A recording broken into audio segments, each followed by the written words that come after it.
Hola, saludos a todos. Me llamo José María o José María Rival y soy investigador de momentos en la historia de la humanidad de gran expansión de conciencia y de despertar de la conciencia crística a través, sobre todo, de la actividad artística.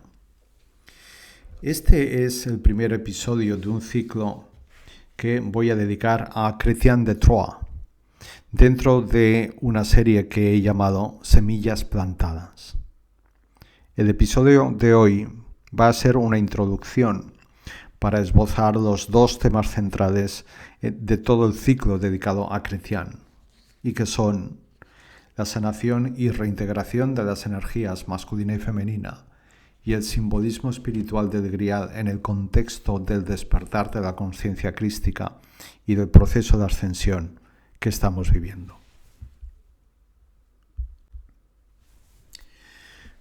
Dice Chrétien: comenzaré ahora la narración que permanecerá en la memoria mientras dure la cristiandad. Por ello se siente orgulloso Chrétien.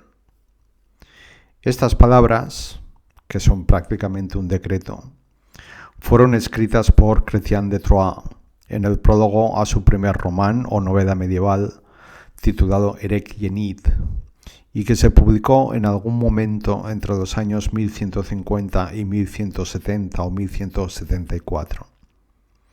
Esta obra fue el inicio de la sistematización de lo que luego hemos conocido y seguimos conociendo como el ciclo narrativo artúrico, las novelas artúricas, al cual Chrétien dedicó también en diferentes grados sus 4 obras siguientes, posteriores al Erec Yenit y que completan toda su obra, y que son Cligés, Yvain o El Caballero del León, El Caballero de la Carreta y por último Perceval o El Cuento del Grial.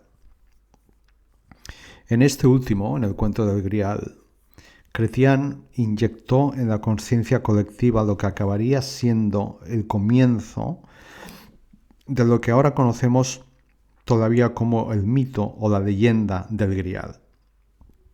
Pero el significado del Grial, el simbolismo, no solo de ese objeto o de ese concepto, sino de toda la escena en la que aparece por primera vez y a la que se conoce como el cortejo del Grial, solo puede ser descifrado en el inconsciente individual primero y desde ahí en su conexión con el inconsciente colectivo por resonancia. Esta es la escena del cortejo del Grial, tal como la escribió Chrétien. Mientras hablaban de una cosa y otra, un criado vino de una habitación sujetando una blanca lanza, empuñada por el centro. Pasa entre el fuego y los que estaban sentados en la cama, y todos los de allí vieron la lanza blanca y el hierro blanco, y desde la punta salía una gota de sangre que corría hasta la mano del criado. Esta cosa admirable vio el muchacho, que allí había llegado aquella misma noche, y se abstiene de preguntar cómo ocurría aquello, pues se acordaba del consejo que le había dado el caballero al enseñarle y recomendarle que se guardara de hablar mucho. Teme que si preguntaba, se lo tomaran como simpleza, y por eso no pregunta nada. Entonces llegan otros 2 criados, con candelabros de oro puro en la mano, trabajado con nieles. Los criados que llevaban los candelabros eran muy bellos. En cada candelabro ardían al menos 10 velas. Una doncella que venía con los criados, bella, agradable y bien ataviada, sujetaba un grial entre las 2 manos. Cuando entró allí con el grial que llevaba, sobrevino tan gran claridad que todas las velas perdieron su luz, como las estrellas y la luna cuando sale el sol. Detrás de ella venía otra que llevaba un plato de plata. El grial que iba delante era de fino oro puro. Tenía piedras preciosas de muchas clases, de las más ricas, de las más caras que hay en el mar y en la tierra. a todas las demás piedras superaban las del Grial, sin duda.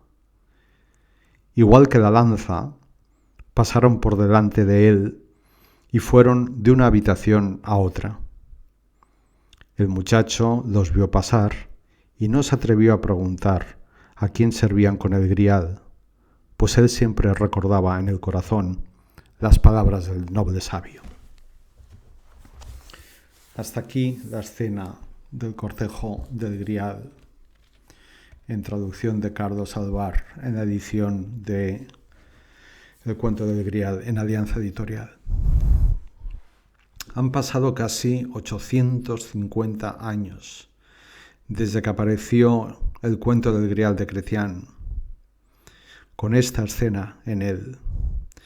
Y desde el momento mismo de su aparición se puso en marcha una aparentemente inacabable tarea de interpretación, reelaboración y reinterpretación, junto con una cantidad enorme de escritos, publicaciones, obras plásticas, acontecimientos políticos, acontecimientos religiosos, sociales e incluso campañas militares, relacionados directamente con ese Graal o Grial, que apareció por primera vez en el consciente colectivo europeo al menos, en este román de Chrétien, alrededor del año 1180. En cierto modo se podría decir que, a lo largo de más de 8 siglos que han pasado desde entonces, miles de personas, si no millones, han estado intentando buscar una respuesta que fuera aceptable como verdadera para todos a la pregunta de ¿a qué se refería Chrétien de Troyes cuando escribió su román? Y más específicamente, ¿a qué se refería cuando escribió esta escena del cortejo del Grial? Aún con todo el tiempo que ha transcurrido, con todo lo que se ha dicho, se ha escrito, se ha publicado, se ha creado, se ha construido y también se ha destruido desde entonces, todavía no hay una respuesta a esa pregunta que pueda ser considerada cierta y verdadera para todos, que dé cuenta clara y completa del alcance significativo de esa obra, de esa escena, de ese objeto, de esa presencia. Y justamente esta palabra presencia va a ser clave a lo largo de la tarea que empiezo a compartir hoy.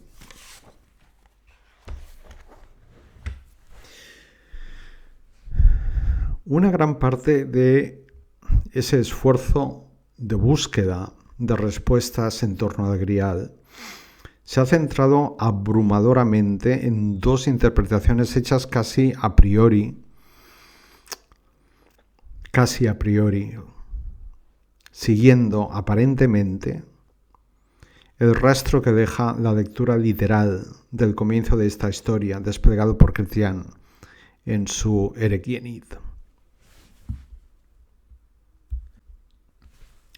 Por una parte, la cristianización de todo el tema del Grial, que aparece ya en la obra publicada por Chrétien en torno a 1180, más adelante en el texto, en un giro del relato que resulta un tanto sorprendente porque supone un cambio chocante respecto a lo anterior y que es atribuido al propio Chrétien por la inmensa mayoría de los estudiosos, pero no por todos, y diría yo que con acierto no por todos. Por otra parte, y relacionado con la cristianización del tema, la actividad de todo tipo en torno al Grial se ha centrado casi obsesivamente en el objeto, es decir, en la búsqueda de un recipiente, una copa, un cáliz, afirman muchos. Estas dos interpretaciones, ¿no?, la cristianización del tema y el objeto como lo central, lo importante, han sido tan intensas, tan persistentes, que parece que hayan prácticamente cerrado el paso a otras visiones posibles, que son igualmente válidas y no necesariamente incompatibles con estas, sino situadas más bien en un plano consciencial diferente. A algunas de esas voy a dedicar todo el trabajo que estoy haciendo y que iré compartiendo a lo largo de los próximos meses. La visión en la que se basa este trabajo que hoy empiezo a compartir es muy diferente de la visión predominante en torno al Grial. Las ideas básicas de esta visión tan diferente son las siguientes. En primer lugar, la escena del cortejo del Grial es simbólica y como tal solo puede ser interpretada a través de la propia voz interior. Su simbolismo no se agota ni en el lugar ni en el tiempo en los que apareció, finales del siglo XII, en Francia, porque está directamente relacionado con el despertar de lo que ahora, en este momento, denominamos conciencia crística y por lo tanto con el proceso de ascensión que ahora, en este momento, estamos viviendo tan intensamente. Segundo,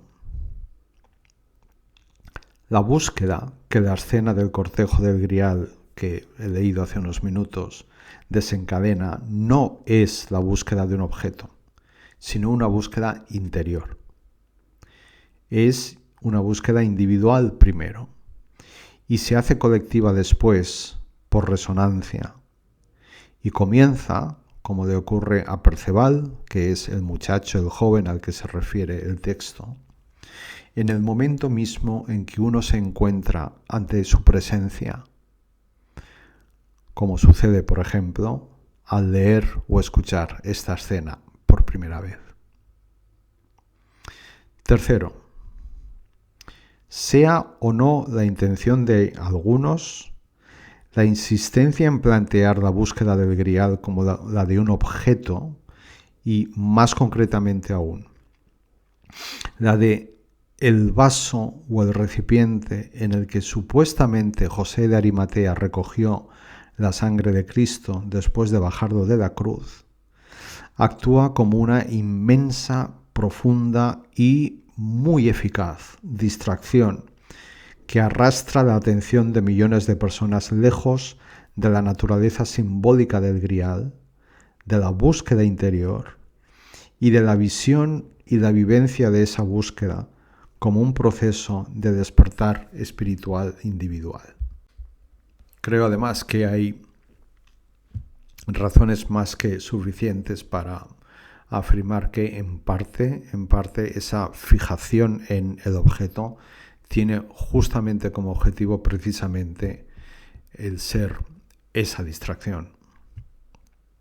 Cuarto, entre las diversas capas de significado del cortejo del Grial de esta escena que acabo de leer, hay una que para mí es muy clara, que es una muy clara alusión al masculino divino, al femenino divino y a las energías masculina y femenina que todos encarnamos, ambas en cada uno de nosotros. En este sentido, esta última obra de Chrétien, y especialmente esta escena del cortejo del Grial, serían la culminación de la intención del programa con el que Chrétien de Troyes empezó a escribir. Y da todavía más fuerza a esas palabras suyas, a ese decreto suyo que escribió en el prólogo a Erec Yenit y con el que empezaba este episodio. Comenzaré ahora la narración que permanecerá en la memoria mientras dure la cristiandad.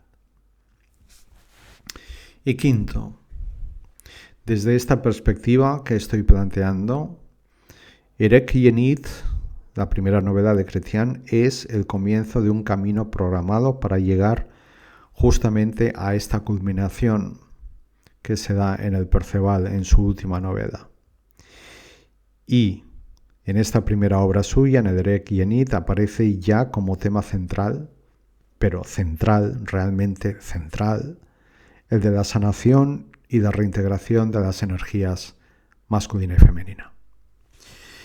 Y este va a ser precisamente el tema de los primeros episodios y vídeos que van a seguir a esta introducción a lo largo de varios meses. Bien, pues hasta aquí este primer episodio. Espero que haya despertado vuestra curiosidad y vuestro interés y continuaremos con este tema pronto. Un saludo. Gracias.